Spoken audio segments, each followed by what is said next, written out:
Sometimes the people we trust most carry the heaviest secrets. In a quiet lakeside town where everyone knows everyone, retired millionaire Harold Whitmore thought he'd hired the perfect companion. Miss Linton was polished, kind, and came with impeccable references. But when Harold's 8-year-old great-niece whispered those 5 words, "She's lying about her past," everything changed.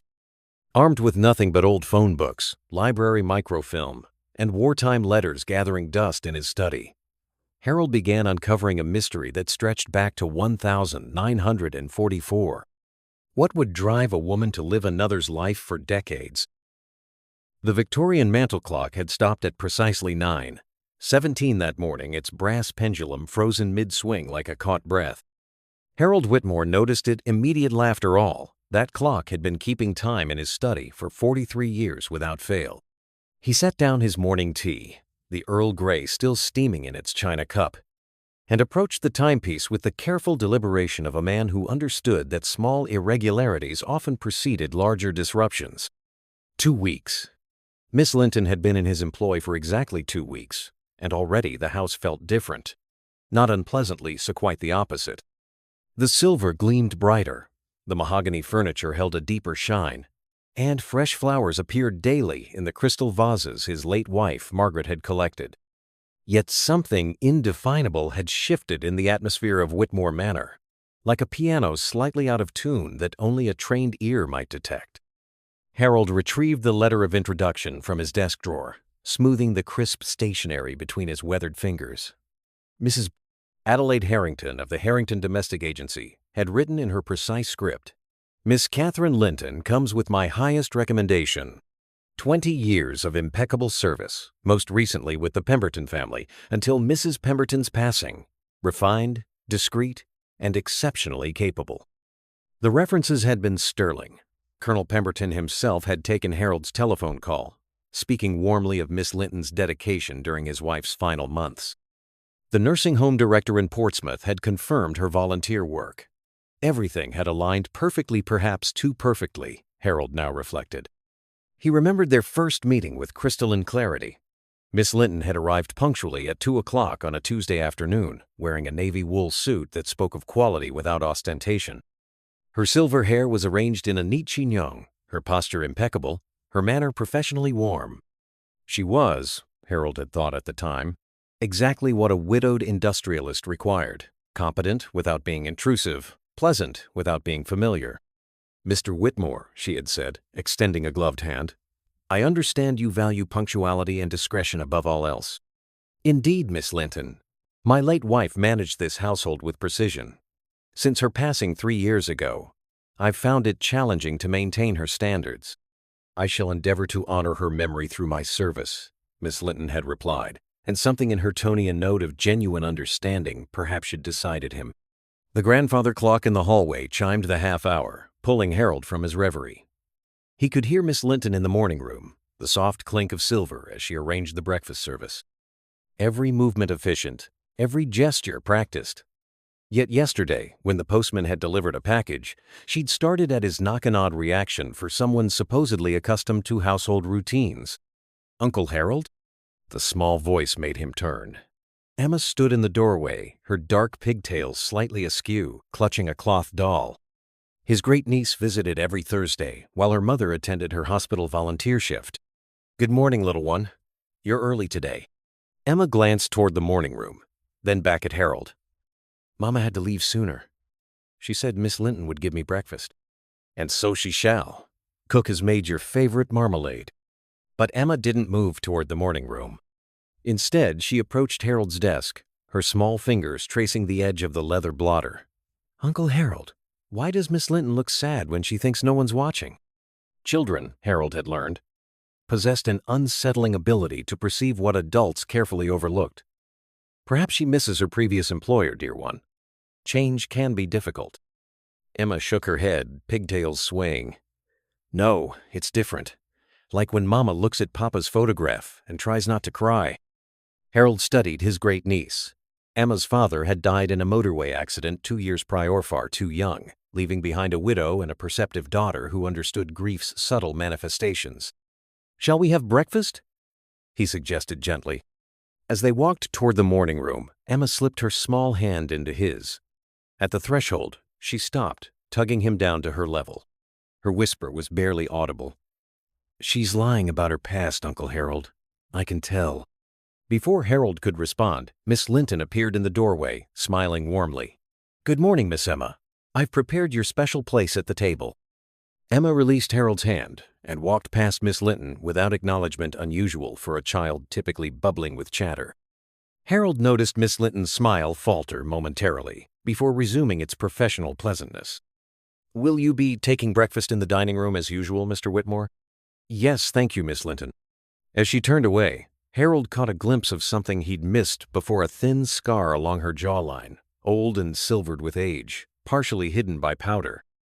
The kind of scar that suggested a story, a past that navy wool suits and perfect references couldn't entirely conceal. Harold returned to his study and wound the mantel clock, setting its hands to the correct time.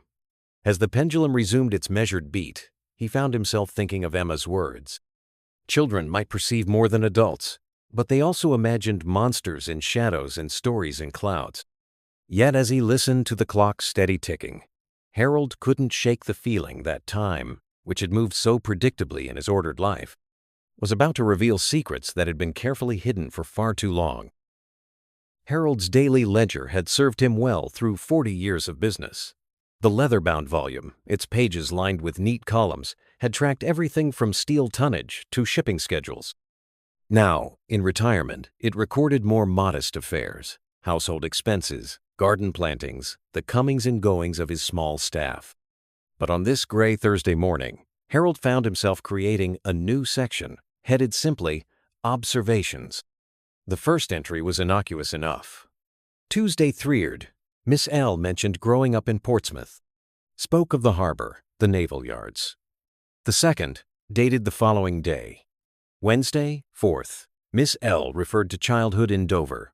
White cliffs, she said. Perhaps confused? Or lived in both? Harold set down his fountain pen and gazed through the study window at the lake beyond. The morning mist was lifting, revealing the far shore where the Weatherby cottage sat nestled among birches. Everything in its place, everything as it had been for decades. Yet here, within his own walls, something was distinctly out of alignment. The classical music hour drifted from the morning room radio. Miss Linton always tuned in while polishing the silver. Vaughan Williams' "The Lark Ascending" filled the air with its soaring melody. Harold had risen to refill his teacup when the music stopped abruptly, replaced by the harsh scrape of static.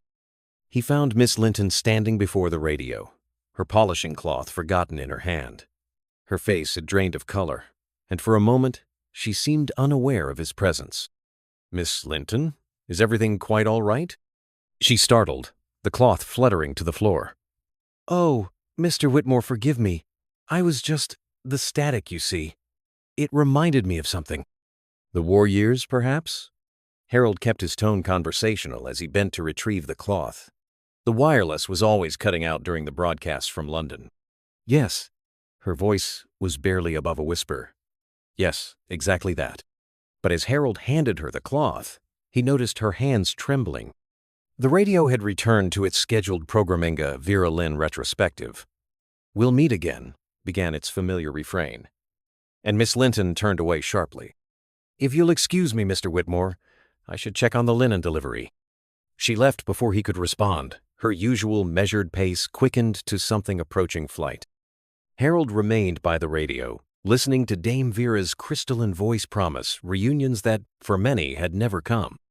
He made another entry in his ledger. Thursday, 5th. Strong reaction to wartime music. Claims Portsmouth childhood, but would have been where during the war? The afternoon brought Emma for her weekly visit. Harold watched from his study as she sat in the garden, pointedly ignoring Miss Linton's attempts to engage her in conversation. The child had arranged her dolls for a tea party beneath the copper beech, chattering to them with animated gestures. Miss Linton approached with a tray of real biscuits and cordial, but Emma turned her back, addressing her dolls with increased volume. "Now, Mrs. Pennyweather, you must always tell the truth. Fibbing is quite naughty, isn't it? Even if you're scared, you must be honest." Harold saw Miss Linton's face tighten before she set the tray on the garden table and retreated to the house. He intercepted her in the hallway. "I apologize for Emma's behavior, Miss Linton. Children can be unaccountably rude at times." "No apology necessary, Mr. Whitmore." She smoothed her skirt, a gesture Harold was beginning to recognize as her method of regaining composure. "Children often sense things adults miss. She's protective of you. That's generous of you to say." Miss Linton met his eyes then, and Harold saw something unexpected in their depths, not guilt or deception, but a profound weariness. "Mr. Whitmore, may I speak plainly?" "Of course.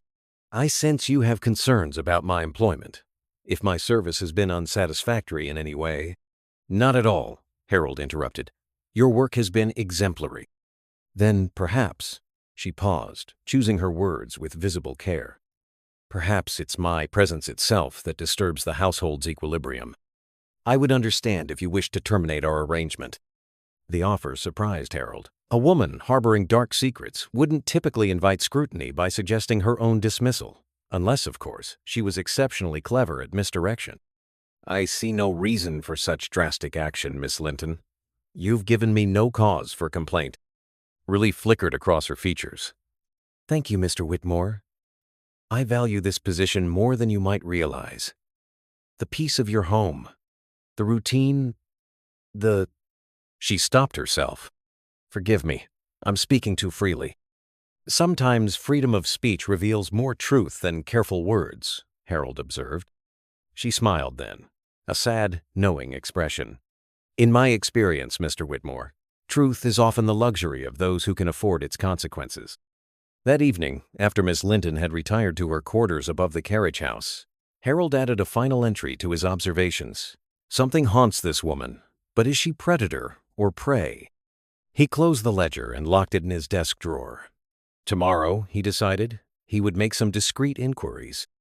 His years in business had taught him that when accounts didn't balance, one had to examine the books more carefully.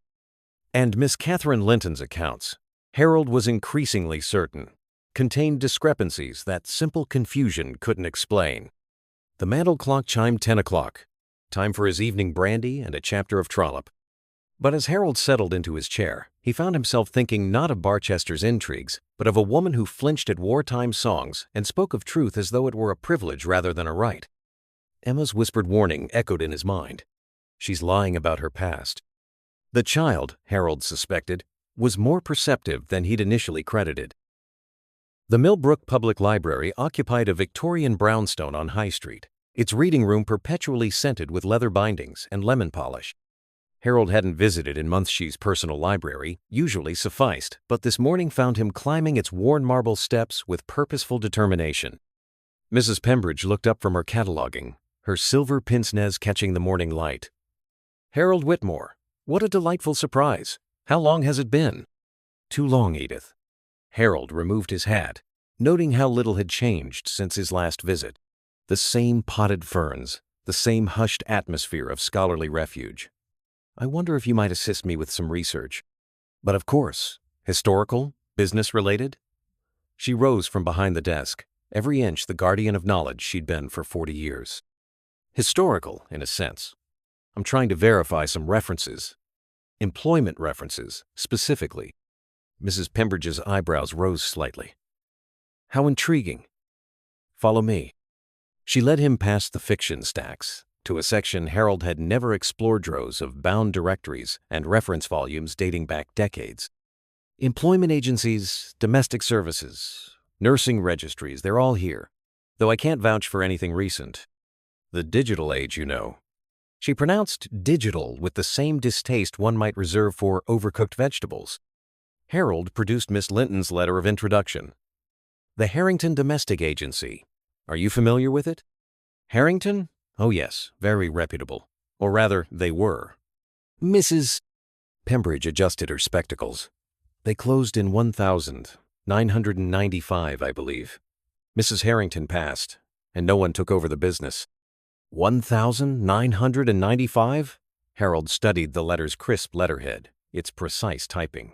"This reference is dated just 6 months ago." "Impossible." Mrs. Pembridge's tone brooked no argument. I attended Mrs. Harrington's funeral myself. Lovely service at St. Mary's. Her niece spoke beautifully. A chill crept along Harold's spine despite the library's warmth. Someone had gone to considerable trouble to forge not just a reference, but an entire identity. What about the Pemberton family? Colonel Pemberton? Now, that's a name I haven't heard in years. Mrs. Pembridge moved to another shelf, running her finger along cloth spines.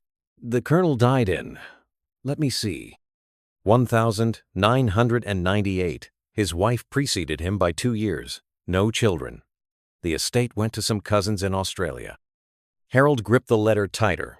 He'd spoken with Colonel Pembertoner, someone claiming to be him just 2 weeks ago. The voice had been elderly, cultured, entirely convincing. Edith, might I examine your newspaper archives? The microfilm collection? Certainly, though I should warn you, it's quite extensive. What period interests you? The 1940s. Specifically, 1944. She led him to a small room dominated by an ancient microfilm reader. Boxes of film reels lined the walls, each meticulously labeled. Local papers only, I'm afraid. The Millbrook Gazette, the County Observer. What are you looking for, if you don't mind my asking? I'm not entirely certain, Harold admitted. Perhaps nothing, perhaps everything. Mrs. Pembridge gave him a long, measuring look.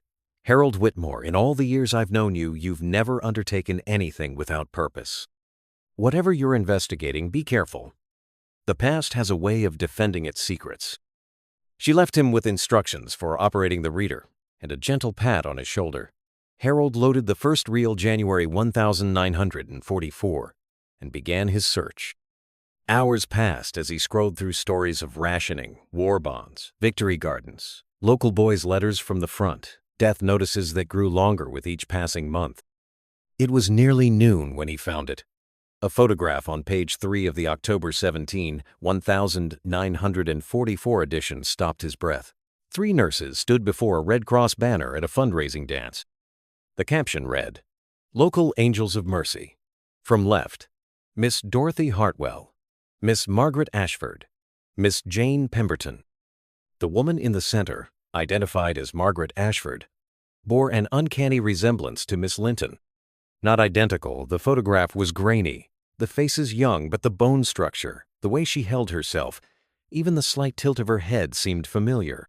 Harold fumbled for his reading glasses, leaning closer to the screen. Found something interesting? Harold startled. Mrs. Pembridge had returned, bearing a tea tray. I thought you might need sustenance. You've been at it for 3 hours. Look at this, Harold pointed to the screen. Margaret Ashford. The name seems familiar, but I can't place it. Mrs. Pembridge squinted at the image. Oh, Harold. Her voice dropped to a whisper. You don't remember? It was quite the scandal. Margaret Ashford disappeared 2 months after this photograph was taken. Left her position at the military hospital without word. Some said she'd run off with a patient. Others thought something more sinister. What happened to her? That's just it. No one knows. She vanished completely. Her family hired investigators, placed advertisements in papers across the country. Nothing. Mrs. Pembridge poured tea with steady hands. I was just a girl, but I remember my mother talking about it. Such a dedicated nurse, everyone said. Worked with the refugee cases, the most difficult assignments. Then, one December morning, she was simply gone. Harold accepted the teacup absently, his mind racing. A nurse who disappeared in 1944. A woman who claimed to be Catherine Linton but flinched at wartime memories. Forged references from dead people and defunct agencies. Edith, can you print this photograph? I'll have to use the old copier, but yes. She paused at the door. Harold, may I ask, does this concern your new domestic? He met her shrewd gaze. What makes you think that? My dear friend, you forget I've been a librarian for 4 decades. I observe patterns, draw conclusions. You've hired someone recently. Mrs. Morrison mentioned it at the Ladies' Auxiliary. Now you're here, researching employment agencies and studying photographs of nurses who vanished during the war. She adjusted her pince-nez. Either you're writing a mystery novel, which seems unlikely, or you've stumbled onto a real mystery. If you're right, Harold said carefully, what would you advise? The same thing I tell every patron who comes seeking answers. Keep reading. The truth has a way of revealing itself to those patient enough to look. She gathered the tea things. But Harold, some stories don't have happy endings. Be prepared for that possibility. After she left, Harold remained before the microfilm reader, staring at the face of Margaret Ashford. Young, earnest, with intelligent eyes and a gentle smile. What had happened to her on that December morning nearly 50 years ago? And more pressingly, who was the woman currently polishing his silver and arranging his flowers? He made one more discovery before leaving. A small item in the December 21,944 edition. Hospital administrator reports missing supplies. Medications, blankets, and identity papers discovered missing from secure storage. Investigation ongoing. Harold printed that article too, adding it to his growing file. As he walked home through the autumn afternoon, briefcase heavy with copied documents, he pondered his next move. The prudent course would be to contact the authorities, report his suspicions, let official channels handle whatever deception was at play. But Harold Whitmore hadn't built a steel empire by choosing only prudent courses. Sometimes, he'd learned, the truth required a more delicate touch. And something about Miss Linton Catherine, Margaret, or whoever she truly was, suggested a story more complex than simple fraud. The manor came into view, its windows glowing amber in the afternoon sun. Smoke rose from the kitchen chimney, and Harold could see Miss Linton's silhouette moving past the morning room windows. She would have tea ready, the fire lit in his study, everything arranged for his comfort. A stranger in his house, a woman with a borrowed name and a hidden past, yet also someone who worked with quiet dedication, who looked at his photographs of Margaret with respectful sadness, who had offered to leave rather than cause distress. Harold gripped his briefcase tighter. Tomorrow, he would make some telephone calls to old contacts, dig deeper into the mystery. But tonight, he would observe, catalog, and consider. The truth, as Edith had said, would reveal itself to those patient enough to look. And Harold Whitmore had learned the value of patience long ago. Harold's leather-bound address book had survived 3 decades of business dealings and 2 relocations. Its pages, softened by years of handling, contained a carefully curated network of contact suppliers, bankers, competitors who'd become allies. But the section Harold sought now was different, marked with a small poppy sketch in the margin, his military connections. Colonel James Hartley answered on the 3rd ring, his voice still commanding despite his 78 years. "Harold? Good Lord, man, how long has it been?" "Too long, James. Since Margaret's funeral, I believe." "Ah." A pause, respectful of the memory. "What can I do for you, old friend? Don't tell me you're finally taking up golf." "Nothing so dire." Harold settled into his desk chair, watching Miss Linton through the window as she tended the rose garden. "I need to ask about something from the war years. Red Cross operations, specifically." "That's rather out of the blue. What's prompted this archaeological expedition?" Harold chose his words carefully. "I've encountered some irregularities regarding someone who may have served with the Red Cross. Identity documents that don't quite align." "Identity documents?" Hartley's tone sharpened. "Harold, are you suggesting what I think you're suggesting?" "I'm not certain what I'm suggesting yet, but you worked with intelligence during the war. Surely you encountered situations where identities were fluid." A long silence stretched between them. Harold could hear Hartley's labored breathing, the legacy of too many years of pipe smoking. "We're on an open line, Harold." "Of course. I'm merely curious about historical procedures." "Historical procedures," Hartley chuckled dryly. "Very well. Hypothetically speaking, identity documentation during the war was a bloody nightmare. Refugees flooding in, papers destroyed in bombings, forgeries so good they fooled everyone. We had entire units dedicated to sorting legitimate documents from fabrications. And the Red Cross? Especially problematic. They moved between combat zones, neutral territories, prisoner camps. Perfect cover for all sorts of activities. Most humanitarian, some less so." Hartley paused. "There was one incident, late in '44, caused quite a stir in certain circles." Harold gripped the receiver tighter. What sort of incident? A Red Cross train carrying wounded and refugees. Somewhere in the chaos, several sets of identity papers went missing. British papers, prepared for refugees who'd assisted our operations. Very official, very complete birth certificates, ration cards, the lot. What happened to them? Officially? Destroyed in a fire when the train was strafed. Unofficially? Well, let's say several people who should have died in Europe appeared in England with remarkable documentation. Hartley's voice dropped. Harold, why are you really asking about this? Through the window, Miss Linton had paused in her pruning, one hand pressed to her lower back. The gesture was so ordinary, so human, that Harold felt a stab of uncertainty. Call it an old man's curiosity. Bollocks. Harold Whitmore was never curious without purpose. Listen, if you've stumbled onto something involving wartime identities, tread carefully. The Official Secrets Act still applies, and some stories were buried for good reason.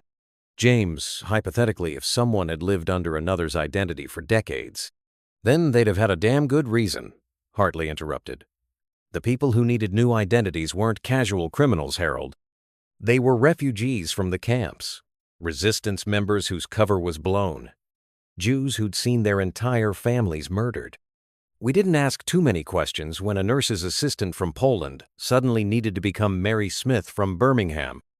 Harold watched Miss Linton gather her gardening tools, moving with the careful efficiency he'd come to recognize. And if such a person were discovered now? After 50 years? Hartley sighed.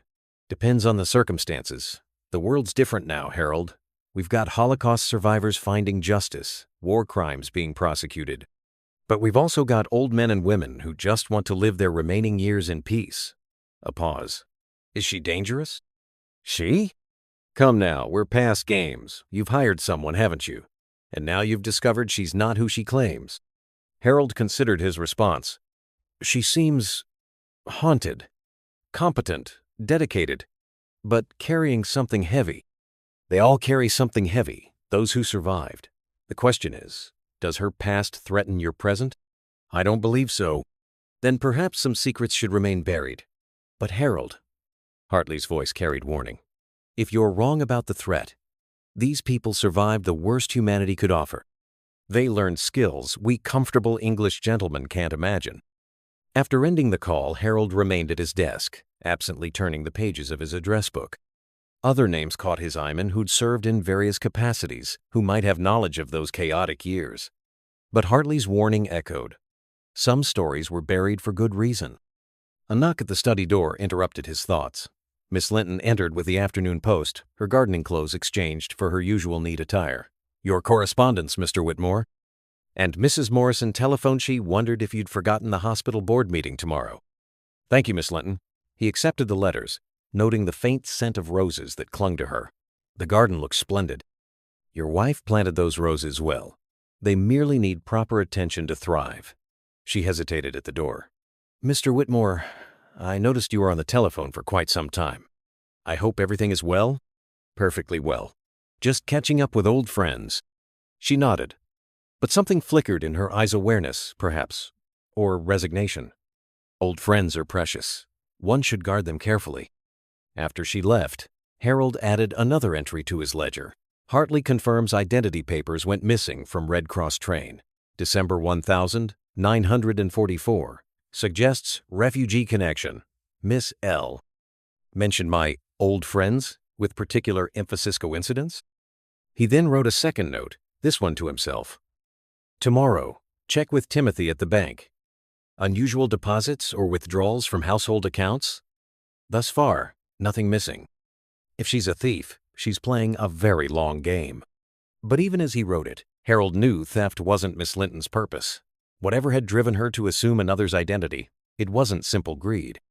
The woman who tended his roses with such care, who polished silver that wasn't hers with dedication, who had offered to leave rather than cause discord, she was running from something. Not toward ill-gotten gains. The question remained, after 50 years, what could still inspire such fear? Harold locked his ledger away and prepared for dinner. Tomorrow, he would dig deeper, make more calls, perhaps visit the military records office. But tonight, he would observe his mysterious employee with new eyes, armed with Hartley's context. A refugee, perhaps. Someone who'd seen humanity at its worst and chosen survival through deception. As he entered the dining room, finding the table set with Margaret's best china and fresh roses in the centerpiece, Harold wondered if pursuing this mystery was wisdom or folly. Some secrets, Hartley had said, should remain buried. But Harold had built his life on uncovering truth, and old habits died hard, even when the truth might shatter the careful peace of his ordered world. The attic of Whitmore Manor held decades of accumulated history. Harold climbed the narrow stairs by lamplight, each step releasing the scent of aged wood and forgotten memories. Dust motes danced in the amber glow as he navigated between sheet-covered furniture and towers of boxes, searching for one particular trunk. He found it beneath the eaves, exactly where Margaret had placed it after his brother William's funeral in 1962. The brass corners had tarnished, but the lock still turned smoothly. Inside, wrapped in tissue paper gone brown with age, lay the remnants of Lieutenant William Whitmore's war. His service cap, a handful of medals, a German Luger taken as a souvenir, and at the bottom, a bundle of letters tied with faded ribbon. Harold carried the letters to an old rocking chair by the attic's single window. The late afternoon sun provided just enough light to read William's careful script. The first few were typical soldiers' correspondence censored heavily, full of forced cheer and requests for news from home. But as Harold progressed through 1944, the tone shifted. September 15, 1944. Dear Harry, the hospital here is a wonder of efficiency, considering the circumstances. The nurses work miracles daily. There's one in particular, Miss Margaret Ashford, who seems to never rest. Yesterday, I watched her spend 3 hours with a Polish fellow who spoke no English, using drawings and gestures to explain his treatment. Such patience I've never seen. Harold paused. Margaret Ashford. The same name from the newspaper photograph. The same face that bore such resemblance to Miss Linton. October 2, 1944. Harry. You'd appreciate Miss Ashford's systematic approach. She's created a filing system for the refugee patients. Many arrive without papers or identification. She speaks 4 languages fluently and picks up more by the day. The other nurses call her the Tower of Babel. I call her remarkable. Harold noticed his brother's increasing mentions of the nurse. William, always shy with women, seemed smitten. The October letters grew longer, filled with observations about Miss Ashford's kindness, her dedication, her mysterious sadness. November 10, 1944. Something peculiar today. I overheard Miss Ashford speaking with one of the refugee nurses, a young woman who survived something unspeakable based on the number tattooed on her arm. Miss A was promising to help her, something about papers and a new start. When she saw me, she asked me to forget what I'd heard. Some kindnesses are best done in shadows, she said. What do you make of that? Harold's hand stilled. A nurse helping refugees with papers. Identity documents that went missing from a Red Cross train. The pieces were aligning with uncomfortable clarity. December 1, 1944. Harry. I'm troubled. Miss Ashford has been different, lately distracted, fearful. She jumps at sudden noises. Yesterday, I found her burning papers in the courtyard. When I asked if everything was all right, she gripped my hands and made me promise that if anything happened to her, I would remember she tried to do right. Such strange words. I fear she's gotten herself involved in something dangerous. The next letter was dated 2 weeks later. William's handwriting noticeably shaken. December 15, 1944. She's gone, Harry. Miss Ashford disappeared 3 nights ago, left during her night shift without a word. Her room was empty save for a note that said only, "Forgive me." The administrators are investigating, claiming supplies are missing. I know better. Something frightened her into running. Or perhaps she didn't run at all. There was a refugee nurse missing the same night, Elizabeth something. No one seems concerned about her disappearance. After all, who counts the refugees? Harold set the letter aside, his mind racing. A refugee named Elizabeth who disappeared the same night as Margaret Ashford. He thought of Miss Linton's reaction to wartime songs, her flinch at sudden noises, the way she'd said truth was a luxury for those who could afford its consequences. The final relevant letter was dated January 1945. January 8, 1945. Harry. The strangest thing. I could swear I saw Miss Ashford at the railway station yesterday. Same walk, same way of holding her head. But when I called out, the woman turned, and it wasn't her. Similar, yes, but younger, more worn. She looked terrified when I said Margaret's name. Before I could approach, she boarded a train for London. I must have been mistaken, but, Harry, what if Margaret gave more than just help to those refugees? What if she gave one of them her very identity? Harold carefully refolded the letters. His brother had been an observant man, not given to fancy. If William believed Margaret Ashford had given her identity to a refugee, there was likely truth in it. A soft knock echoed up the stairs. "Mr. Whitmore?" Miss Linton's voice carried clearly. "Your tea is ready in the study." "I'll be down directly," Harold called back, his voice steady despite his churning thoughts. He returned the letters to their trunk, save for the last few, which he slipped into his jacket pocket. As he descended the stairs, Harold tried to reconcile what he'd learned. If Miss Linton was indeed the refugee Elizabeth, she'd been living as Margaret Ashford for nearly 50 years. What desperation had driven such deception? What fear still kept her hidden? He found Miss Linton arranging tea things in his study, the familiar ritual of china and silver. She'd drawn the curtains against the evening chill and lit the fire. Everything perfect. Everything proper, the careful maintenance of an English life that wasn't truly hers. "You've been in the attic," she observed, brushing dust from his sleeve with automatic efficiency. "Looking for something in particular?" "Old letters," Harold replied truthfully. "My brother's wartime correspondence." Her hand stilled for just a moment. "That must be difficult reading. The war took so much from so many." "Indeed." He wrote about the hospital where he recovered. The nurses there, particularly. Miss Linton moved to pour the tea, her back to him. Military hospitals were staffed by remarkable women. They saw horrors daily, yet maintained such compassion. He mentioned one nurse especially, a Miss Margaret Ashford. The teapot rattled against china barely perceptible, but Harold caught it. Miss Linton completed pouring with steady hands. "A common name, Ashford. I knew several during my time." My time. Not in my youth or years ago, but my time. As if those years existed in a separate category, walled off from the life that followed.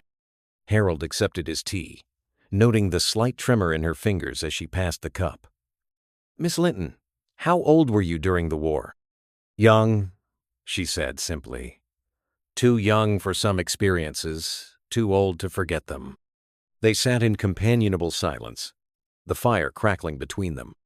Harold thought of the young woman in William's letter speaking 4 languages, creating filing systems for refugees, promising help in shadows.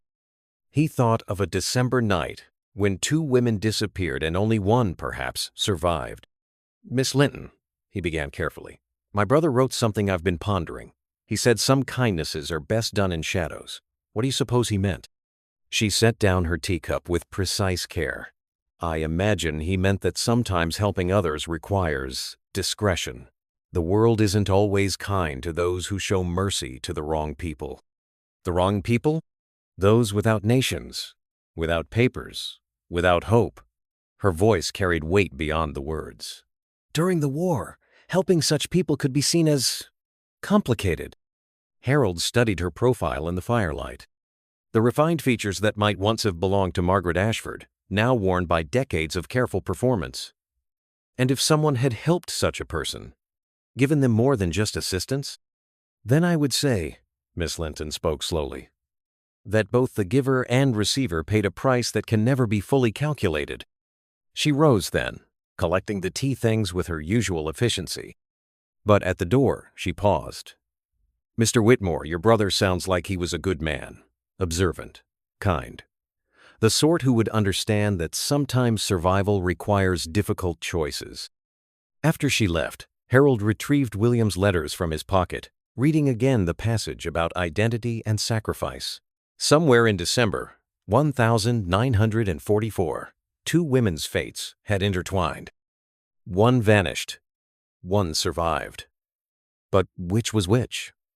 And after 50 years, did it even matter? Harold added a final note to his ledger. The refugee's name was Elizabeth. Miss L knows more than she admits. But is she Margaret who saved Elizabeth, or Elizabeth who became Margaret? And what happened to the other? The fire burned low as Harold pondered the questions multiplying before him. Tomorrow he would need to make a decision, pursue the truth to its end, or let sleeping secrets lie. But tonight, he simply sat with William's letters, thinking of kindnesses done in shadows and prices that could never be calculated. Market day in Millbrook meant Miss Linton would be away for at least 2 hours. Harold watched from his study window as she departed, shopping basket in hand, her steps measured and purposeful down the gravel drive. Once she turned onto the lane, he set aside the morning paper and the pretense of normalcy.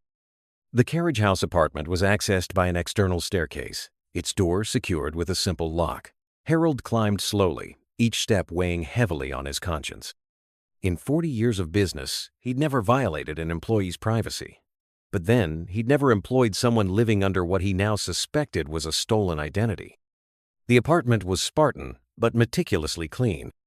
A narrow bed with a hand-sewn quilt, a small table bearing a reading lamp and well-worn Bible, a wardrobe containing the few conservative outfits he'd seen her wear. Nothing suspicious, nothing revealing, until Harold noticed the edge of something protruding from beneath the wardrobe. He knelt, his arthritic knees protesting, and withdrew a leather photograph album. Its cover was cracked with age, the binding loose. Harold carried it to the window where pale morning light could illuminate its secrets. The first photograph stopped his breath. A young woman in a nurse's uniform stood before a military hospital, her cap pinned at a jaunty angle, her smile bright with purpose. The face was unmistakably that of the woman from the newspaper archives, Margaret Ashford in her youth. But as Harold studied the image more carefully, he noticed subtle differences from Miss Linton. The nose slightly longer, the chin more pronounced. Similar enough to be sisters, but not the same woman. He turned the page. More photographs of the nurse, Margaret with fellow staff, Margaret beside wounded soldiers, Margaret at a Christmas celebration, raising a glass of what looked like precious champagne. In each image, she radiated warmth and vitality, a woman fully engaged with life despite the war raging around her. Then the photographs changed. The settings shifted from hospitals to city streets, from England to what appeared to be various European locations. The woman in these pictures wore civilian clothes-modist dresses, practical coats. Her face had thinned. Her eyes carried shadows the earlier Margaret had never known. But most tellingly, while the features remained similar, small details had altered. This woman's nose was shorter, her chin softer. This was not Margaret Ashford. Harold found what he sought on a photograph dated 1947, taken in what looked like a Parisian cafe. Two women sat at a small table, one the shadowed woman from the recent photos, the other elderly and elegant despite obvious poverty. On the back in faded ink, "For my savior, M.A. Love, Elizabeth." Elizabeth, the refugee nurse William had mentioned, who disappeared the same night as Margaret. Harold stared at the inscription, understanding flooding through him like cold water. M.A. Margaret Ashford. But the photograph was given to Margaret, signed by Elizabeth. Which meant, "She's not Margaret," Harold whispered to the empty room. "She's Elizabeth, living as Margaret." The remaining photographs chronicled a life rebuilt from borrowed foundations. Elizabeth as Margaret at various jobs, always in service positions, always maintaining a careful distance from the camera. A few showed her with other women, possibly fellow refugees who'd also found new lives. But none showed family, romance, or deep connections. A life lived in gratitude and fear, forever looking over her shoulder. The final photograph made Harold's chest tighten. It showed an elderly woman in a hospital bed, thin and clearly dying, holding the hand of the woman Harold knew as Miss Linton. Even in black and white, the tenderness between them was evident. On the back, in Miss Linton's careful script, "Margaret Ashford, 1987. You gave me life. I give you remembrance. Harold closed the album, his hands trembling slightly. The real Margaret Ashford had survived the war, lived another 40 years, died in 1987. And all that time, Elizabeth had been out there, wearing her name like armor against a world that had tried to destroy her. A car door slammed outside. Harold moved to the window to see Miss Linton Elizabeth returning early from market, her basket only half full. She stood at the bottom of the stairs, looking up at her apartment. And Harold realized with a start that she knew. Somehow, she knew he was there. Their eyes met through the window. For a long moment, neither moved. Then Elizabeth set down her basket and climbed the stairs with the dignity of someone approaching their fate. "I wondered when you would come," she said simply, entering the apartment. Her gaze fell on the album in Harold's hands. "Ah, yes, that would tell you everything, wouldn't it? Miss Linton." "Elizabeth." Her voice was steady, but Harold saw her hands clench. "My name is Elizabeth Brenner. Or was. I've been Margaret Ashford so long, sometimes I forget." Harold set the album on the table, his corporate authority deserting him entirely. The real Margaret died in 1987, peacefully, in her own bed, surrounded by the children she raised and the grandchildren she adored. Elizabeth moved to the window, gazing out at the grounds she'd tended so carefully. "I was with her at the end. She asked me to say the Kaddish. After 50 years as Margaret Ashford, I had to remember how to pray as Elizabeth Brenner." "Why?" Harold asked, though he suspected he knew. "Why did she save me? Or why did I keep living her lie?" Elizabeth turned from the window, and Harold saw tears tracking down her carefully powdered cheeks. December 1944. The Red Cross had evacuated our field hospital. Allied forces were pushing through, the Germans retreating. Chaos everywhere. I was nobody, a Jewish refugee who'd lied about her identity to work as a nurse's aide. My papers were forgeries, and poor ones. When the military police started checking documents more carefully, I knew I'd be discovered. She sat heavily in the single chair, suddenly looking every one of her 70-plus years. Margaret found me burning my false papers in the courtyard, terrified. She knew what discovery meant at best, a displaced persons camp.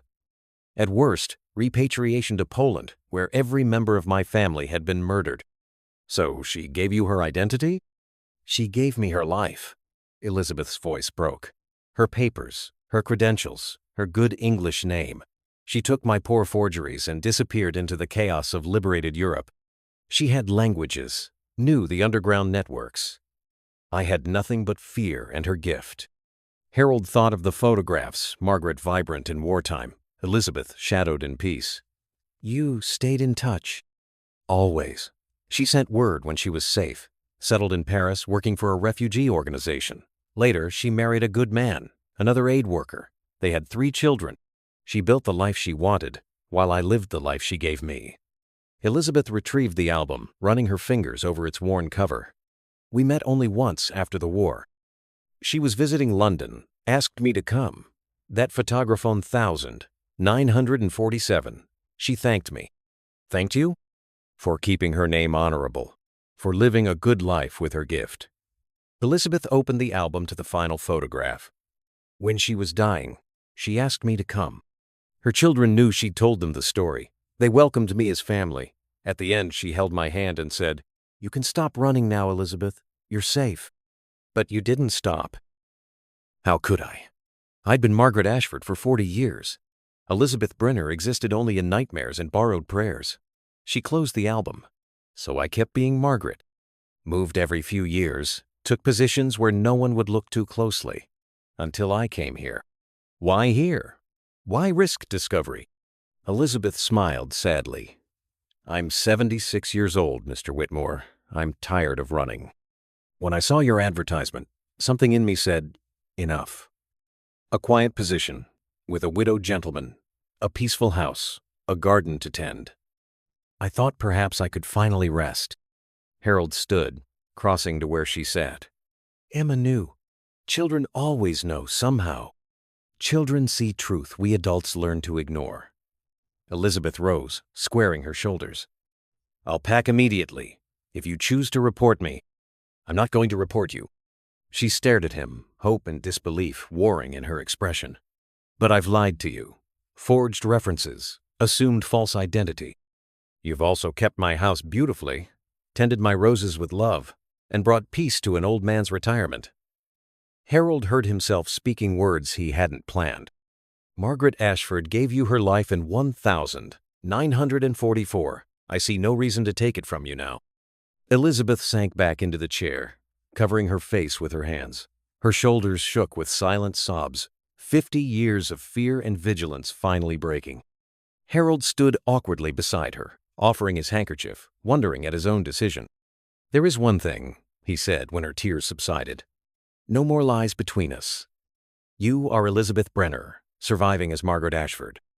I am Harold Whitmore, needing competent help and companionship in my declining years.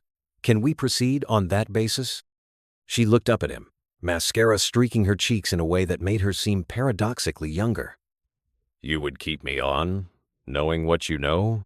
My dear woman, you've survived the unsurvivable, maintained dignity in deception, and honored a gift given in extremity.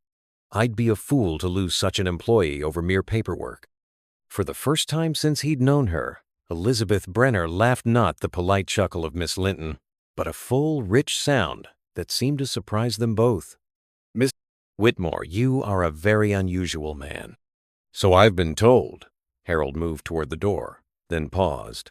Bring the album to the house. Display it if you wish. It's time those photographs saw daylight.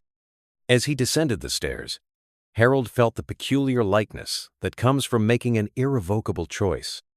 Behind him, he heard Elizabeth. He must remember to think of her as Elizabeth now moving about her small apartment.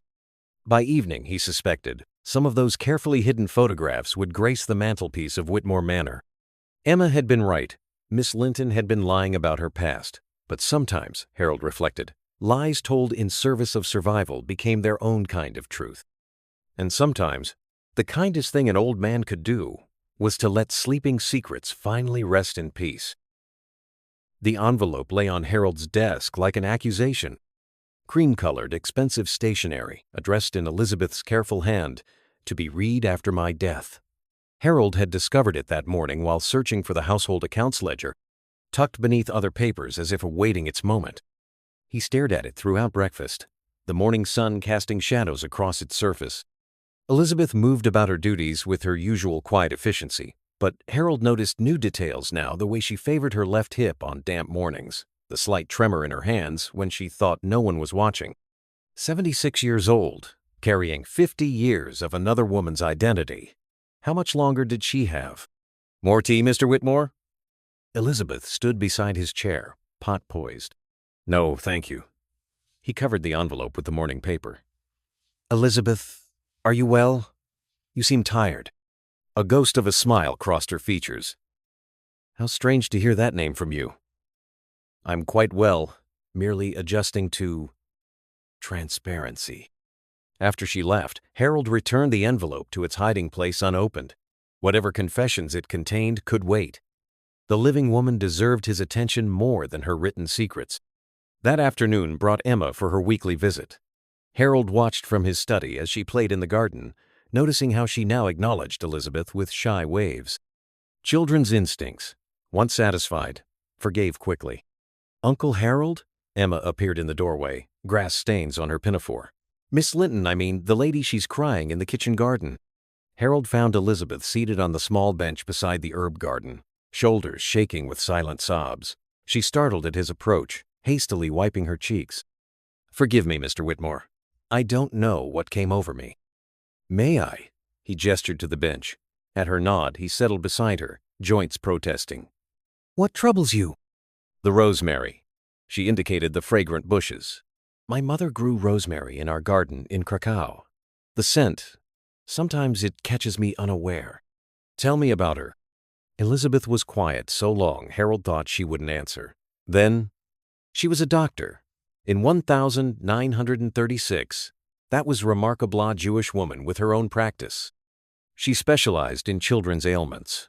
The mothers trusted her. Her voice grew distant. She sent me to England in 1939 to study nursing. Saw what was coming, though I didn't believe her. I was 18, angry at being sent away. I never saw her again. The letters? Stopped in 1941. I learned later neighbors took them to the ghetto. Then, she spread her hands, encompassing untellable horror. Harold thought of the envelope hidden in his desk. Have you written it all down? Your story? Elizabeth turned sharply. You found it! But didn't open it. Why not? Because you're here to tell me yourself, if you choose. She studied him with those intelligent eyes that had witnessed too much. You're a strange man, Harold Whitmore. Most would have torn it open immediately. Most haven't spent 40 years in business learning that patience often yields better results than haste. Emma's laughter drifted from the main garden where she'd resumed playing. Elizabeth watched her, something wistful in her expression. I never had children. How could I? What would I tell them that their mother was a ghost, a woman who didn't legally exist? Margaret had children. Yes. 3 beautiful souls who called me Aunt Elizabeth and never questioned why their mother's old friend looked so sad. She plucked a sprig of rosemary, rolling it between her fingers. Do you know what I regret most? Not the deception that saved my life. Not the lonelies that was the price. I regret that I could never properly mourn them. My parents, my brothers, my uncles and aunts and cousins. Elizabeth Brenner could keen for them, tear her clothes, sit Shiva. But Margaret Ashford had no Jewish family to mourn. Harold had no adequate response to such grief. Instead, he asked, what was in the letter? The confession? Everything. Names, dates, places, the truth about the identity switch. What happened to the real Margaret after? Contact information for her children, should proof be needed. My real name, my family's names, what I remember of their fates. She released the rosemary it sent hanging between them, and an apology. To whom? To whoever found it. For the deception, the lies, the burden of truth. She stood, brushing off her skirt. I should see to dinner. Elizabeth. Harold remained seated, looking up at her. Would you consider writing a different letter? Not a confession to be found after death, but a testimony while you live? Who would want such a thing? History. Your family who cannot speak. The real Margaret's children, who know their mother's kindness but not its full impact. He paused. Emma's generation, who should understand what humans can do both terrible and magnificent. Elizabeth stood very still, backlit by the afternoon sun. I wouldn't know how to begin. Begin with Rosemary in Krakow. End with Rosemary in Millbrook. Tell what comes between. That evening, after Elizabeth retired, Harold retrieved the confession letter. He held it up to the lamp, seeing the shadow of words through fine paper. Then, deliberately, he fed it to the fire. The pages curled and blackened, taking their burden of secret truth up the chimney and into the night. 3 days later, a new manuscript appeared on his desk. The first page bore a simple title, 2 Women, A Story of Identity, Survival, and Grace, by Elizabeth Brenner, writing as Margaret Ashford. Harold read the opening paragraph. I was born Elizabeth Miriam Brenner in Krakow, Poland, in 1921.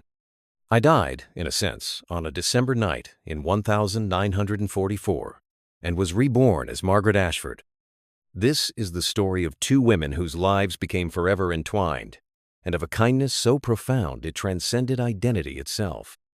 He settled back in his chair and began to read, while in the kitchen, Elizabeth prepared tea with steady hands, finally beginning to inhabit her own story. Harold's study had become a research center. Papers covered every surface of photocopied documents from the library, Elizabeth's growing manuscript, correspondence with various agencies. The brass paperweight that had belonged to his father now anchored a stack of Red Cross records from 1944. More tea? Elizabeth entered with the afternoon tray, navigating the chaos with practiced grace. Thank you. Set it on the side table. I'm afraid the desk is rather occupied. She glanced at the papers, recognizing some. You're thorough, Mr. Whitmore, like a detective in one of those mystery novels. A poor detective who already knows the ending. Harold accepted his cup. I'm trying to understand the beginning. Elizabeth, what happened to your family's assets? You mentioned a fortune. She settled into the chair across from him. New development in their relationship. Since burning the confession letter, Harold had insisted she take tea with him. Propriety be damned. My father owned 3 factories in Poland. Textiles. My uncle managed the banking interests. Together, they employed hundreds. She sipped her tea slowly. In 1939, when I left for England, Papa gave me documents account numbers for Swiss banks, deeds to properties, certificates of ownership, just in case, he said. I was young and foolish. I left them in my lodgings when I went to work at the field hospital. They were destroyed. The building took a direct hit in the Blitz. Everything lost. Her voice carried old bitterness. I had memorized some account numbers, but after the war, without proper documentation, without proof of identity, as Elizabeth Brenner. She shrugged eloquently. Harold pulled out a file marked International Restitution Claims. There have been changes in recent years. Banks forced to open their records, committees established to return stolen assets. If we could prove your identity. With what? Elizabeth Brenner vanished in 1944. There are no fingerprints on file, no dental records, nothing but a ghost. She set down her cup with a sharp click. Besides, what would I do with such money now? Buy a larger tombstone? Donate it. Create a memorial. Fund scholarships for refugee children. Harold leaned forward. Your family built something. Don't let it remain stolen. Elizabeth rose and walked to the window, her reflection wavering in the old glass. You make it sound simple. Reclaim my name, reclaim my heritage, reclaim my family's legacy. But Harold, may I call you Harold? I've been Margaret Ashford longer than I was ever Elizabeth Brenner. Which identity is real now? Both, Harold said firmly. That's what your manuscript shows. 2 women, 2 lives, intertwined by an act of grace. She turned from the window. The real Margaret's children they've agreed to help. Her eldest, David, has his mother's papers from 1944. Original documents that might prove the switch. That's wonderful news. Is it? Elizabeth returned to her chair. They want to meet me. All 3 of them, with their families. They want to know the woman who's been living their mother's other life. Harold heard the fear beneath her words. What frightens you about that? What if they resent me? What if seeing me makes them question their mother's choice? She gave up so much. She gave up a name, Harold interrupted gently. She kept her life, had children, found love. You gave up everything else to preserve that name. I suspect they understand the bargain better than you think. A knock interrupted them. Cook entered with the Evening Post, including a large manila envelope marked with foreign stamps. Elizabeth's hands trembled as she opened it, revealing a photograph Harold recognized the 1944 hospital staff picture from the newspaper. David sent this, she whispered. Look at the back. In faded ink, someone had written, My dear E, keep this safe. When the world is ready, let them know we chose love over fear. All my affection, M. Harold studied the inscription. Margaret knew you might need proof someday. She knew everything. Elizabeth traced the words with one finger. That winter night when she gave me her papers, she said, Someday you'll need to be Elizabeth again. When that day comes, don't be afraid. You've earned the right to both names. Wise woman. The wisest I've known. Elizabeth carefully returned the photograph to its envelope. Harold, I need to tell you something else. About what happened that night, why Margaret was so prepared to help. Harold waited, patient as always. There were 2 of us needing help. Another girl, Hannah, barely 16. She'd escaped from a transport headed east, made her way to our hospital. No papers at all, spoke only Yiddish and Polish. Elizabeth's voice dropped. Margaret had identity documents for 2 English VADs who died in a bombing raid planned to turn them in. Instead, she gave 1 set to me, 1 to Hannah. What happened to Hannah? She became Mary Hartwell. Last I heard, she was living in Canada, married with children. We exchanged Christmas cards for decadesto Jewish women celebrating a Christian holiday, because that's who we'd become. A bitter smile touched her lips. She died in 1995. I couldn't attend the funeral. How could Margaret Ashford explain knowing Mary Hartwell? Harold absorbed this new dimension to the story. So Margaret saved 2 lives that night. At least. There may have been others. She worked with the underground networks throughout the war. The Margaret Ashford you found in those newspaper clippings, the one everyone remembered as such a dedicated nurse? She was, but she was also so much more. A hero. She hated that word. I did what anyone would do, she always said. But that's not true, is it? Most people wouldn't risk everything for strangers. Most would protect themselves, follow rules, avoid danger. Elizabeth met Harold's eyes. You're like her in that way.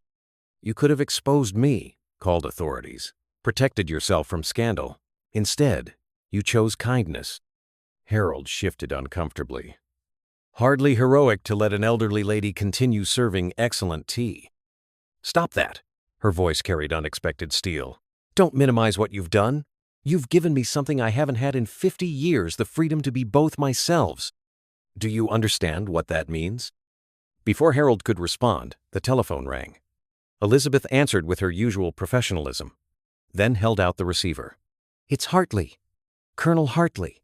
He says it's urgent. Harold took the phone, noting Elizabeth's sudden tension. James? Harold. I've been doing some digging since our last conversation. About those missing identity papers from 44. You need to know there's been an inquiry opened. Someone in the War Office found discrepancies in old records. They're tracking down several cases of suspected identity fraud from that period. Harold's eyes met Elizabeth's. She'd gone very pale, but stood straight, chin raised. I see. How long do we have? Hard to say. Weeks, maybe months. These things move slowly. But Harold, if your employee is one of the cases they're investigating. I understand, James. Thank you for the warning. After he hung up, silence filled the study. Elizabeth sank into her chair, the manuscript pages scattered before her, suddenly seeming like evidence rather than testimony. So, she said quietly, it ends, as I always knew it would. Discovered, exposed, punished. No. Harold's voice was firm. It ends with truth, but on our terms. We have David's evidence, Margaret's own words.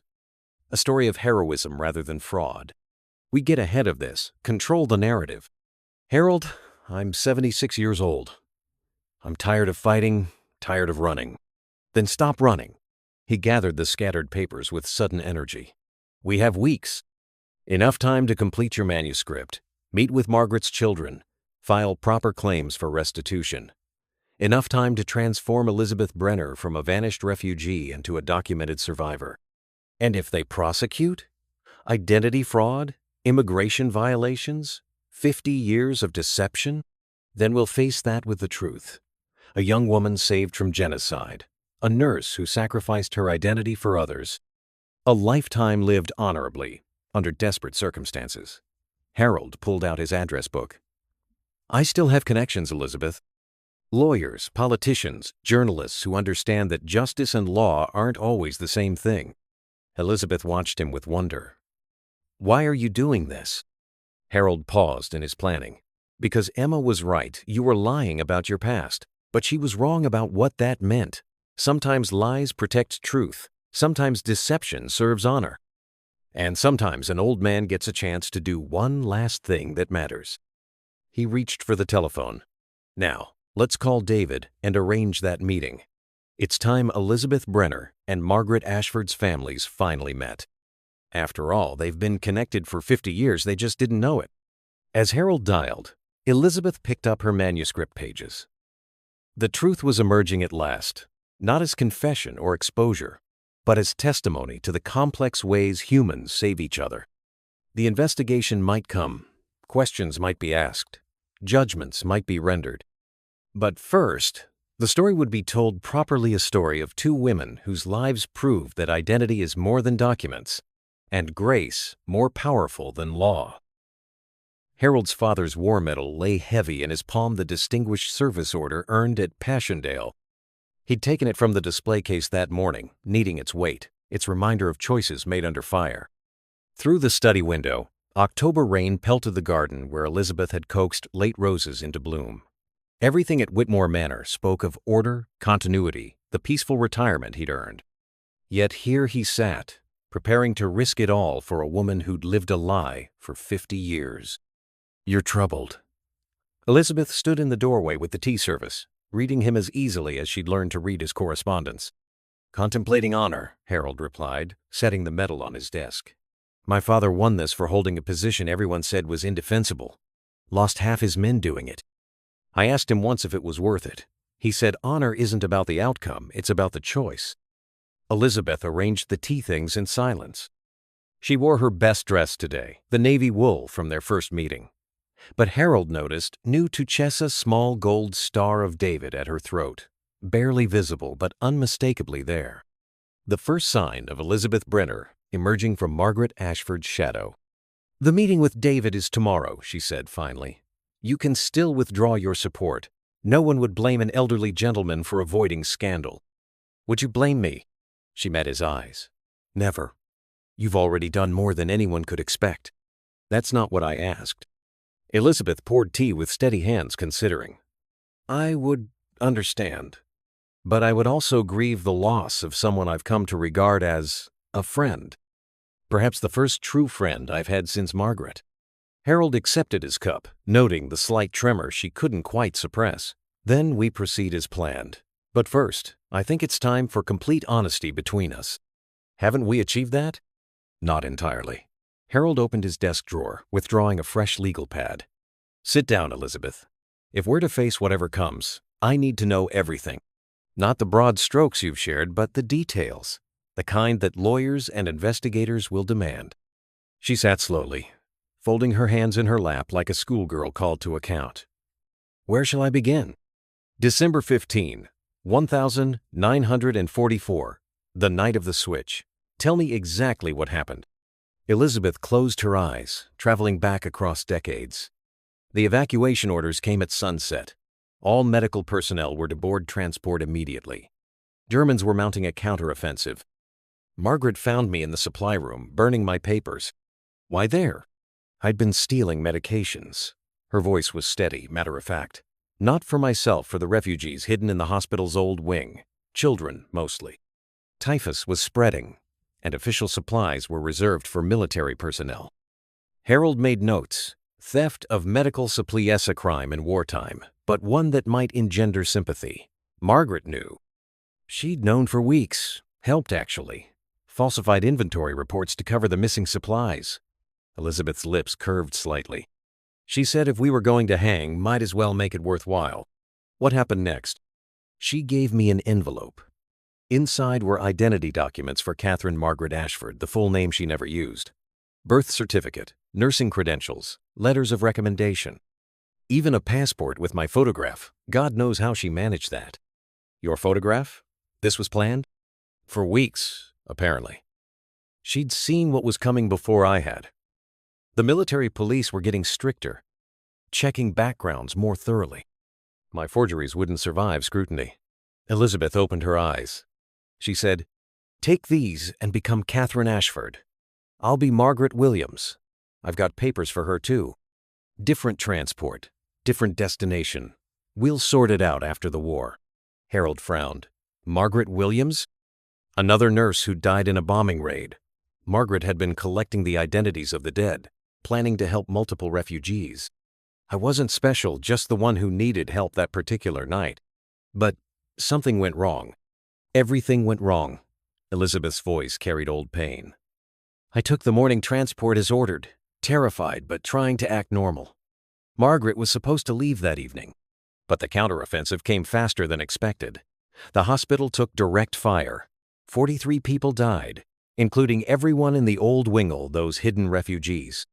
And Margaret survived, barely. She was trapped for 2 days before rescue came. By then, I was in London, already registered as Catherine Margaret Ashford, already trapped in the lie." Elizabeth raised her cup, found it cold, set it down. "I tried to find her, but Margaret Williams had vanished.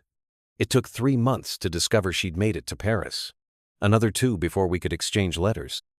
Harold wrote steadily, capturing details that might matter to investigators. "Why didn't you switch back?" "She wouldn't let me. Said the deception was already established, the crime already committed. Better one of us remain free than both face prosecution." Besides, she'd fallen in love with a French doctor working with refugees. She had a life to build. I had only a borrowed name. You could have built a life too. Could I? Elizabeth's smile was bitter. Every relationship based on lies? Every friend who thought they knew Margaret Ashford actually knowing nothing? I tried one say kind man from my church. But when he spoke of marriage, of children, I couldn't bear it. How could I give him a wife who didn't legally exist? Harold set down his pen. The investigators will want to know about documentation, tax records, employment history, official interactions, all under Margaret Ashford's name and credentials. I've been scrupulous about taxes, never claimed benefits I wasn't entitled to, never broke any law except the fundamental one of being myself. And your Jewish identity? Elizabeth touched the star at her throat. Hidden. Margaret attended Anglican services, so I attended.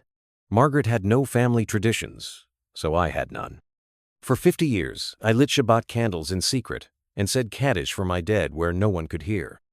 The rain intensified, drumming against windows that had weathered 100 years of storms. Harold studied his notes, seeing the pattern that would emerge under investigation. A woman who'd lived quietly, harmed no one, contributed to every community she'd joined. But also a woman who'd built 5 decades on a fundamental deception. There's something else, Elizabeth said quietly, about the money. Harold looked up sharply. What money? Margaret sent funds sometimes. Never much what she could spare from her work. She insisted it was repayment for the medical supplies I'd helped steal, but we both knew better. She was supporting me, making sure I could maintain the life she'd given me. Do you have records? Every penny accounted for. Small postal orders, never enough to trigger scrutiny. I saved what I could, lived frugally. It's how I managed between positions. She straightened in her chair. I won't have her generosity twisted into something sordid. No one's suggesting that. Harold capped his pen, decision crystallizing. Elizabeth, tomorrow David will ask you hard questions. His mother's reputation is at stake too. Are you prepared for that? I've been preparing for 50 years. Then we face it together. Harold stood, his father's medal catching the lamplight. But tonight, I have a different request. Would you join me for dinner? Not as employer and servant, but as two people who've chosen to face whatever comes with dignity. Elizabeth's eyes widened. Harold, that's not. People would talk. Let them. At our age, propriety seems less important than authenticity. He offered his arm with old-fashioned courtesy. Besides, if we're about to weather a scandal, we might as well give them something worth gossiping about. She rose slowly, accepting his arm with a mixture of gratitude and wonder. You're a remarkable man, Harold Whitmore. And you, Elizabeth Brenner, who became Margaret Ashford, are a remarkable woman. Tomorrow we'll face hard truths and harder questions. But tonight, we'll simply be two survivors sharing a meal and perhaps finding that honor isn't about the outcome, it's about the choice. As they walked to the dining room, Harold felt the weight of coming confrontation. David and his siblings would arrive tomorrow with their questions, their documents, their need to understand. The investigation James had warned about would follow inevitably. But tonight, in the manor's warm light with rain pattering against windows, two elderly people would share a meal, and the recognition that sometimes the greatest courage is simply continuing to choose compassion over fear. The medal remained on his desk, its ribbon faded but its meaning intact. Harold's father had held an impossible position out of duty. Harold would hold an impossible position out of something perhaps rarer, the conviction that grace given must be grace defended, no matter the cost. The law offices of Pemberton, Waits, and Associates occupied a Georgian townhouse on the better side of Millbrook, all dark wood and leather-bound precedents. Harold sat in the conference room beside Elizabeth, watching Simon Pemberton Young, brilliant and refreshingly pragmatic, arrange documents with surgical precision. Mrs. Brenner, Simon began, then paused. Do you prefer Brenner or Ashford? Both have truth in them, Elizabeth replied carefully. Use whichever serves the situation. Well put. That's essentially our strategy: embrace both identities rather than defending one. He opened the first folder. The Immigration Amnesty Act of 2019 provides pathways for individuals who've resided in the UK continuously for 40 years or more, particularly those who arrived under humanitarian circumstances. Harold leaned forward. Even with fraudulent documentation? The Act recognizes that many refugees from the war years had no choice but to use false papers. The key is demonstrating continuous residence, good character, and contribution to community. Simon smiled slightly. Your employment history reads like a model citizen's handbook, Mrs. Brenner. 23 letters of recommendation from former employers, not a single complaint or legal issue. I was careful, Elizabeth murmured. You were exemplary. Simon turned to a thick folder. Now, David Ashford and his siblings have provided remarkable documentation. Their mother kept everything: letters, photographs, even a notarized statement from 1987 explaining the identity exchange. She was preparing for this day. Elizabeth touched the folder reverently. Margaret always thought ahead. There's more. The Holocaust Restitution Committee has located records of the Brenner family assets. Your father's factories, your uncle's banking interest-significant holdings that were seized in 1940. With proper identity verification, you could have a substantial claim. Blood money, Elizabeth said flatly. Justice, Harold countered. Your family built something. Don't let the thieves keep it. Simon intervened diplomatically. You needn't decide immediately. Our priority is establishing your legal status. The financial claims can wait. He produced another document. This is a draft affidavit explaining your story. I'll need you to review every detail, ensure complete accuracy. Any lies, even small ones meant to spare feelings, could undermine everything. Elizabeth accepted the document with steady hands. After 50 years of deception, complete honesty feels strange. Speaking of honesty, Simon continued, we need to address the forged references for your current employment. Mr. Whitmore, you're potentially implicated. I hired Miss Linton in good faith, Harold interrupted. When questions arose, I investigated privately before involving authorities. Upon discovering the truth, I chose compassion over prosecution. I'd make the same choice again. Simon made notes. Noble but potentially problematic. We'll need to demonstrate that no fraud was intended against you specifically. No fraud was committed, Harold said firmly. I hired a housekeeper. I got an exceptional one. That she carried a different name than her birth certificate is immaterial to her service. Elizabeth placed a gentle hand on his arm. Harold, you needn't risk yourself for me. I'm not risking anything I value. He covered her hand with his. Simon, what's our timeline? The War Office investigation is moving slowly. Bureaucracy works in our favor here. We file the amnesty application immediately. Include all supporting documentation. Best case, your status is regularized before they complete their inquiry. Worst case, we're defending against charges but with strong humanitarian grounds. And if they prosecute? Simon's expression sobered. Then we tell your story publicly. A Holocaust survivor, saved by a British nurse's sacrifice, who spent 50 years contributing to British society while living in fear. I doubt any jury would convict, and the press would have a field day. I've spent my life avoiding attention, Elizabeth said quietly. Which is why we hope for the quiet resolution. But Elizabeth May, I call you that? You must be prepared for exposure. Your story is powerful, but telling it means surrendering privacy. The afternoon sun slanted through tall windows, illuminating dust motes that danced like memories. Elizabeth studied the legal documents spread before her, papers that could transform her from ghost to citizen, from borrowed identity to acknowledged self. There's Emma to consider, she said suddenly. Harold's great niece. She's already confused by my changing names. If this becomes public, she'll face questions at school. Harold smiled. Emma is tougher than you think. Yesterday, she announced to her class that her uncle's housekeeper is a hero who saved lives in the war. Apparently, she's quite proud of knowing you. Children understand survival, Simon observed. They play games about hiding, escaping, becoming someone else. Your story makes sense to them in ways adults complicate. A knock interrupted. Simon's secretary entered with tea and a message. Mr. Pemberton, David Ashford has arrived early. He's waiting in reception. Elizabeth tensed. Though they'd spoken by telephone, She hadn't seen Margaret's son in person since his mother's funeral. "Shall I have him wait?" Simon asked. "No." Elizabeth straightened her spine. "If we're embracing truth, let's begin now." David Ashford entered with his mother's bearing tall, graceful, carrying himself with quiet authority. His hair had gone silver, but his eyes remained the warm brown Elizabeth remembered.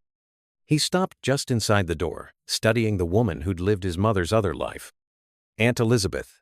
His voice was gentle. "You look well, David." She half rose, uncertain of protocol. He crossed the room in quick strides and embraced her, the gesture so unexpected that Elizabeth stiffened before relaxing into it. "Mother would be glad," he whispered. "So glad you're finally free." When they separated, both had tears on their cheeks. David accepted Harold's handshake, Simon's greeting, then pulled a worn envelope from his jacket. "Mother gave me this years ago, said I'd know when to deliver it." Elizabeth recognized Margaret's handwriting immediately. Her hands trembled as she opened it, finding a single page dated just months before Margaret's death. "My dearest Elizabeth, if you're reading this, then David has found you and the time for hiding has passed. I've watched from afar as you've carried my name with such grace, and I've carried the guilt of binding you to it. But now I'm dying, and I want to leave you with truth. You were never my burden. You were my redemption. That night in December, I didn't just save a refugee. I saved myself from becoming someone who valued rules over righteousness. You gave me the chance to choose love over law, courage over comfort. Every life you've touched as Margaret Ashford has honored that choice. Be Elizabeth again. Be both. Be all the selves you've had to be, to survive. And know that somewhere beyond whatever comes next, I'm raising a glass to the bravest woman I ever knew. All my love, Margaret." The room fell silent as Elizabeth read, then reread the letter. Finally, she folded it carefully and looked at David. "Your mother saved my life." "And you saved hers?" David replied. "She told us that choosing to help you was the moment she became who she was meant to be. The work she did afterward, the refugee organizations, the children's foundations, all of it grew from that night's decision." Simon cleared his throat discreetly. "This letter strengthens our case considerably.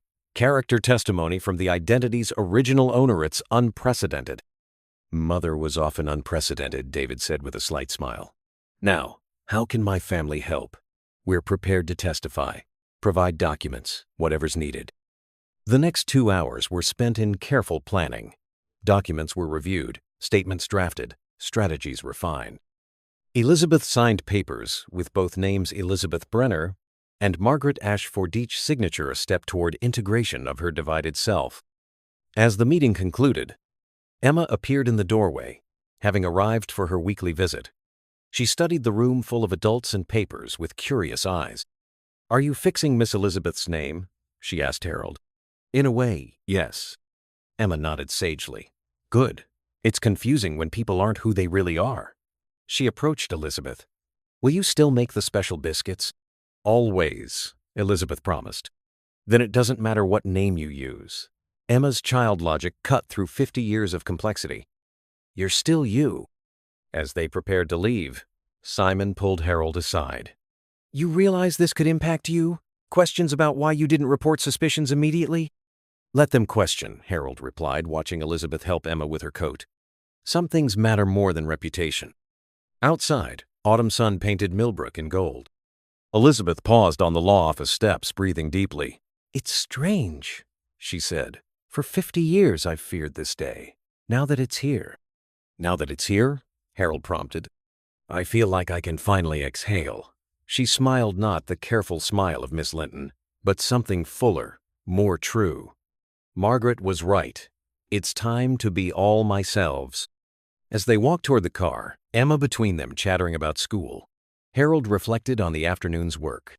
Forms filed, statements given, truth finally spoken aloud. The investigation would come, questions would be asked, judgments rendered. But Elizabeth Brenner was no longer hiding. Margaret Ashford's gift had finally come full circle from identity given in desperation to identity reclaimed in hope.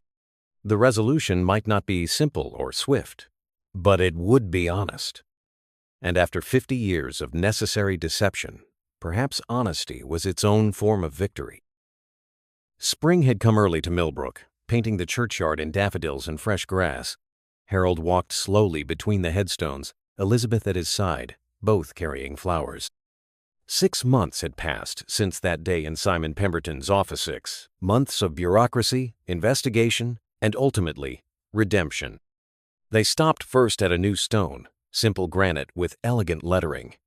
In memory of the Brenner family of Krakow, Dr. Miriam Brenner, Samuel Brenner, David Joseph, and their loved ones. Your light shines on. Elizabeth knelt, placing white roses at the base. She murmured words Harold couldn't catch, caddish, perhaps, or simply a daughter's greeting after too many years of silence. When she rose, her eyes were wet but peaceful. "Thank you for this," she said, as she had each time they'd visited. "Your family deserved remembrance." Harold had insisted on funding the memorial after Elizabeth's restitution claim succeeded. The Swiss banks had finally opened their records, yielding enough to live comfortably and donate generously. Most had gone to refugee organizations Margaret would have approved. They moved to the second grave, older and weather-softened. Margaret Ashford Williams, 1,920, 1,980, 7, beloved wife and mother. She gave more than she took. David chose the inscription, Elizabeth said, arranging yellow roses, Margaret's favorites. He said it captured her perfectly. He was right. Harold steadied himself against his walking stick. The winter had been hard on his joints, but he wouldn't miss these weekly visits. Any word from the Home Office? Simon called yesterday. The amnesty application was approved. Officially, I'm Elizabeth Brenner, legally resident since 1944. She smiled wryly. They're calling it an administrative regularization of wartime displacement. Bureaucracy has its own poetry. And the investigation? Closed. No charges filed. Apparently, prosecuting a 77-year-old Holocaust survivor for using the identity freely given by a British war hero lacks public appeal. They stood quietly, two elderly figures among the gravestones, bound by an unlikely friendship forged in truth. The church bells began to chime 11 o'clock, time for tea at the manor. As they walked back, Elizabeth paused at the lich gate. "Harold, there's something I need to tell you. David's invited me to live with them in London. His wife insists they have a cottage on their property, want me closer to Margaret's grandchildren." Harold's chest tightened, but he kept his voice steady. "That's wonderful. You should have family around you." "Should I?" She studied him with those keen eyes that missed nothing. "What about the family I've found here? Emma will miss you terribly." "Just Emma?" Harold met her gaze. "You know it's more than that." "Then perhaps," Elizabeth said carefully, "we should discuss alternatives. Simon mentioned that you're considering converting the carriage house into a proper residence. I wondered if you might need a permanent tenant. You'd stay? If invited. My employment could continue, but as resident rather than servant. I'd have independence, but also—" She paused, choosing words. "Also companionship. We're neither of us young, Harold. The years ahead would be easier faced together." Harold felt a smile spreading across his face, the first genuine smile since Margaret's death. "Miss Brenner, are you proposing a business arrangement?" "I'm proposing a friendship formalized by proximity." Her eyes sparkled. "Though if village gossips choose to imagine more, I won't correct them. At our age, a little scandal adds spice." They resumed walking, but Harold noticed their steps had synchronized two people who'd learned to move at the same pace. The manor came into view, smoke rising from chimneys, the garden beginning its spring awakening. "There's Emma." Elizabeth pointed to the small figure racing across the lawn. "Early, again. Uncle Harold, Aunt Elizabeth." Emma reached them breathless with excitement. "Mama says I can help plan the party." "What party?" Harold asked. "Your birthday party. Aunt Elizabeth said you're turning 80 next month, and that's practically ancient, so we need an extra special celebration."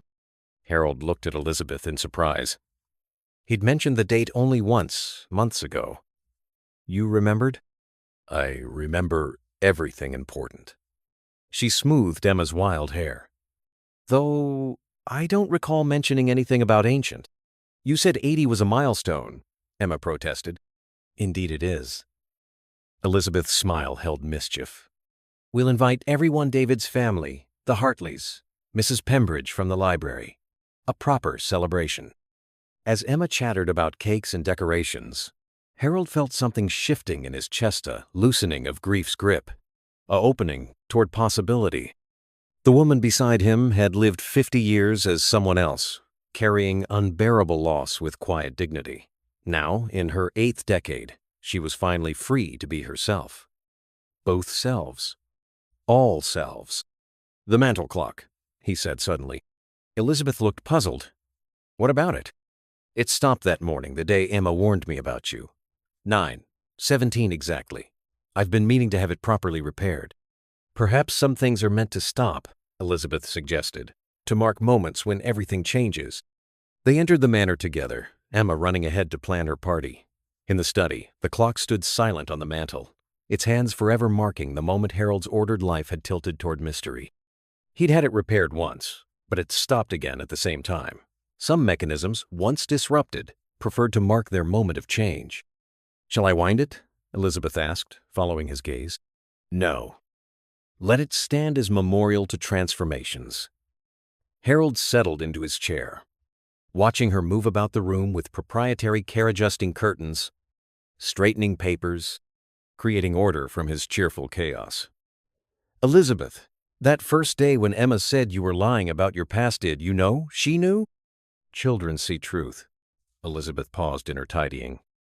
"She sensed displacement in me, the way animals sense earthquakes. I thought my time had come.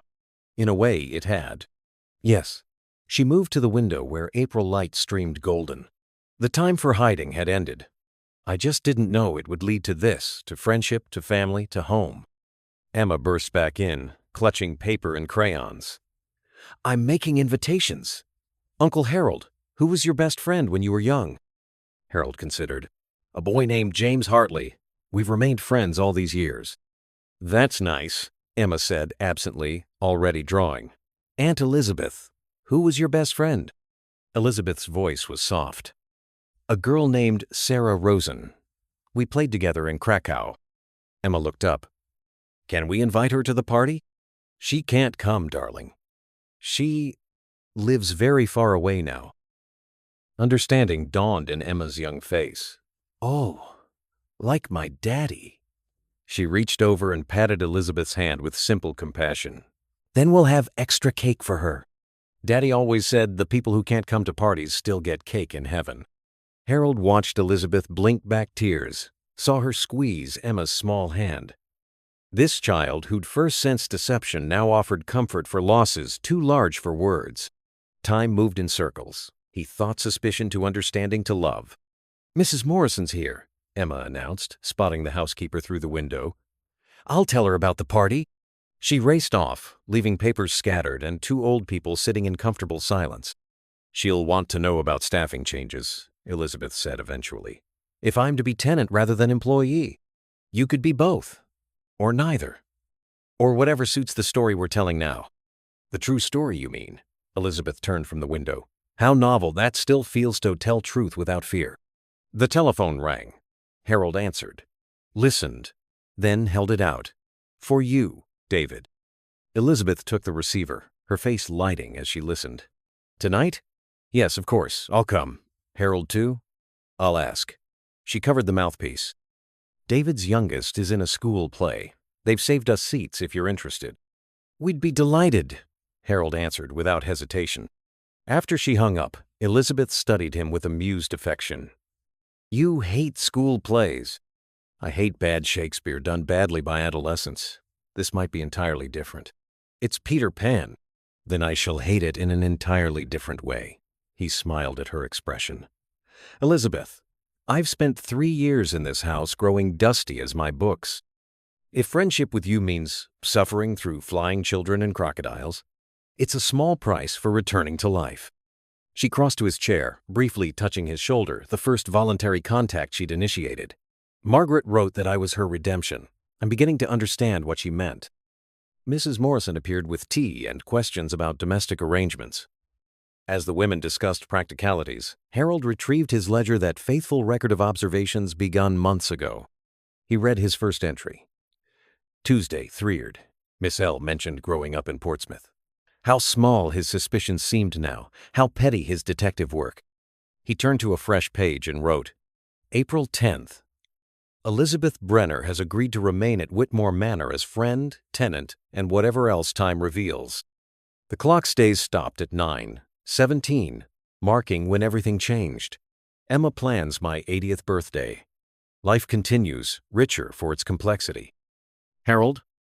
Elizabeth stood beside his desk. Mrs. Morrison needs to know about dietary requirements for your party. Any restrictions? Yes, he said firmly. No hiding, no pretense, no secrets. Let's serve good food to good people and call things by their proper names. Even if proper names are complicated? Especially then. He closed the ledger. I spent 40 years in steel, Elizabeth. I learned that the strongest structures allow for flexibility. We'll build something new from what we have your histories. My retirement? Emma's laughter. This old house that's sheltered stranger things than two elderly friends choosing companionship over solitude. The mantel clock stood silent, its stopped hands catching afternoon light. But throughout the house, other clocks ticked on in the kitchen where Mrs. Morrison hummed, in the morning room where Emma colored invitations, in the garden where spring worked its ancient magic. Time moved forward, carrying with it an unlikely pair who'd found each other in the space between truth and necessity. That evening, as Harold put on his best jacket for the school play, he heard Elizabeth in the garden gathering flowers for Margaret's grave, their daily ritual now. She was humming something he didn't recognize, probably a melody from her childhood finally given voice. Tomorrow would bring David's family, next week the birthday celebration, next month the completion of the carriage house renovation. But tonight, they would sit in a school auditorium watching children fly on wires and believe in fairy dust. Elizabeth Brenner and Harold Whitmore, survivor and witness, carrying their separate griefs and shared grace into whatever time remained. The clock might stand stopped, but life complicated, precious life moved on. Harold adjusted his tie in the hall mirror, catching sight of Elizabeth through the window. She'd paused among the roses, face lifted to the evening light, finally at peace with all her names. He thought of Margaret Ashford's gift in 1944, of kindness done in shadows, of truth that took 50 years to emerge whole. Ready? Elizabeth appeared in the doorway, spring flowers in her arms. For Peter Pan and whatever follows, Harold confirmed, offering his arm. They left the manor together as April evening painted Millbrook in gold, two testimonies to the strange ways humans save each other, walking toward a future neither could have imagined when a little girl first whispered, "She's lying about her past." The mantel clock remained at 9:17, keeping perfect time in its stillness, marking the moment when everything necessary began.